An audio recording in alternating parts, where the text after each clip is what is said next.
Hello, I'm back here going to talk about American domestic politics because that's what I do. Um, what's I going to say? Well, I guess they had some primary elections in states like North Carolina and other areas around the country. It turns out the Democratic base is sick of the Democratic Party establishment because several people, incumbents, lost their primaries because they're working with these Republicans who are destroying our government.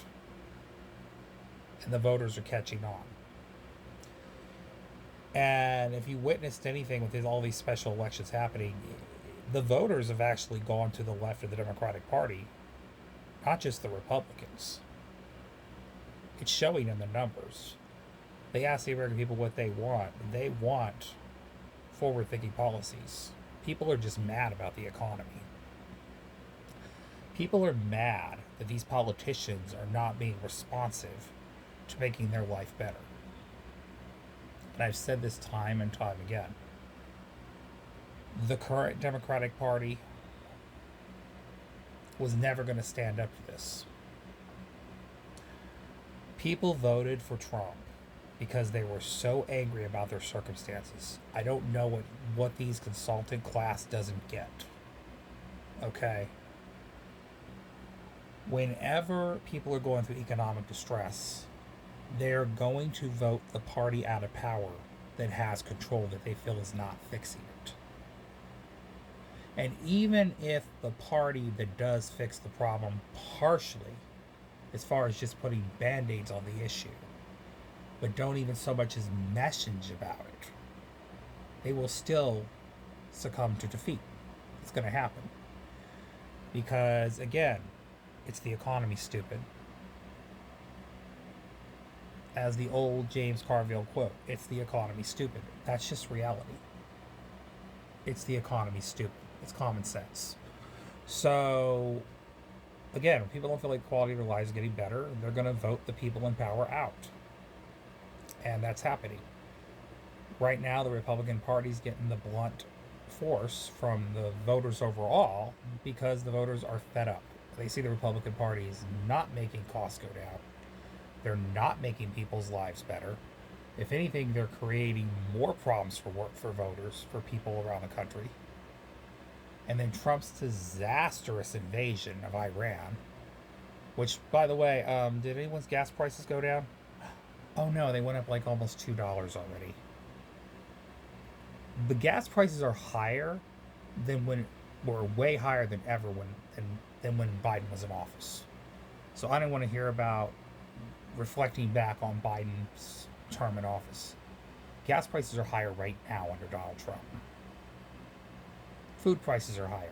Inflation's getting out of control because this man's disastrous tariffs. All right. It's outrageous. It's freaking outrageous. So, by the way, gas prices were this high under George Bush too during the 2008 crash. All right. And even then, the gas prices were not as high as they are right now. Okay. It's strictly caused from this war that Trump started with Iran. Again, twice went after Iran on the behest and the demand of Israel. So we're fighting Israel's war because Israel wants to go after Iran. So Trump is doing their bidding. So, back to what I was talking about a moment ago, though. Democrats just flipped Mar-a-Lago, Trump's home county in Florida. Now, it's not as big of a deal as it sounds, though. I know a lot of people are making a big kahoogie about it in the media because it is a swingy district. I want people to know that. It's a state house seat of Florida. It is conservative, but it has voted for Democrats. So people have to remember the election history of some of these districts.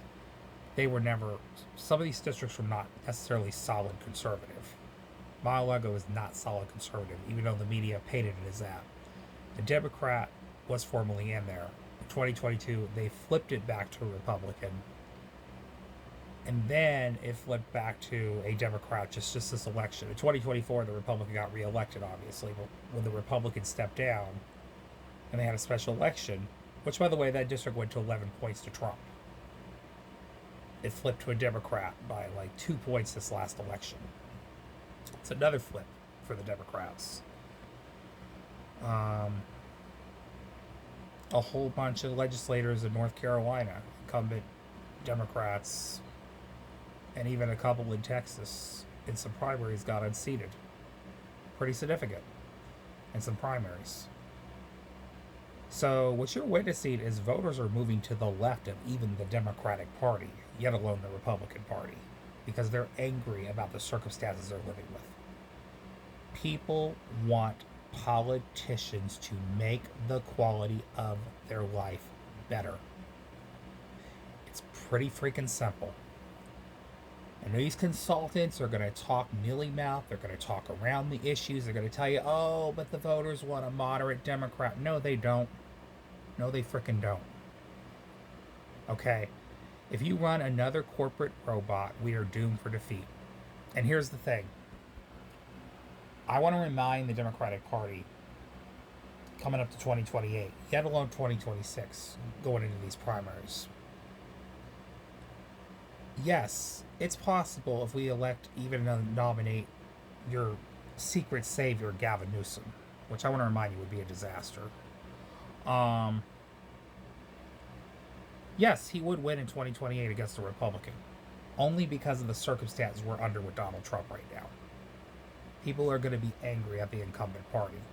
So I absolutely believe the pendulum will swing in 2028 regardless of who the candidate is. But, one, it'll be closer than it should be because of the quality of the candidate. Two, he will only serve one term.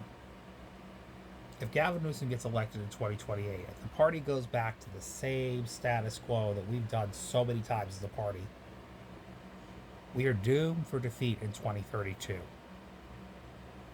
and a terrible midterm election in 2030. We'll be right back where we started. Republicans will get back in charge, and they will be worse than they are right now. Which, trust me, it can't get worse because the Republican Party of yesterday is not near as bad as the Republican Party today. And we're witnessing right now.